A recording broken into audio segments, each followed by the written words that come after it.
यूरोपीय जंगी माहिरीन ने खबरदार कर दिया है कि अमेरिका की इजराइल ईरान जंग में बराह रास्त शमूलियत आलमी मईशत को दरहम बरहम कर देगी। बरतानवी खबर एजेंसी ने गुफ्तगू में अलीजा मागेंटर ने कहा है कि कशीदगी बढ़ने पर ईरान आबनाए हरमुज को बंद कर सकता है, जिससे दुनिया भर में तेल की सप्लाई शदीद मुतासिर होगी और आलमी मईशत पर खौफनाक असरात भी मुरतब होंगे।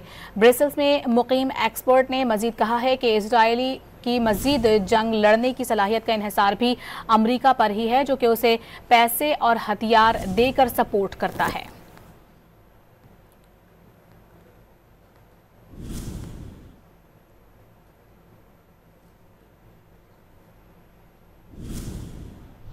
यूरोपीय जंगी माहिरीन ने खबरदार कर दिया है कि अमेरिका की इजराइल ईरान जंग में बराह रास्त शमूलियत आलमी मईशत को दरहम बरहम कर देगी।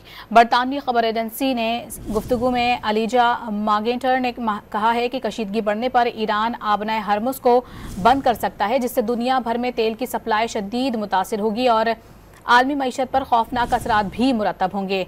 ब्रसेल्स में मुकीम एक्सपर्ट ने मजीद कहा है कि इजरायली की मजीद जंग लड़ने की सलाहियत का इन्हिसार भी अमरीका पर ही है, जो कि उसे पैसे और हथियार देकर सपोर्ट करता है।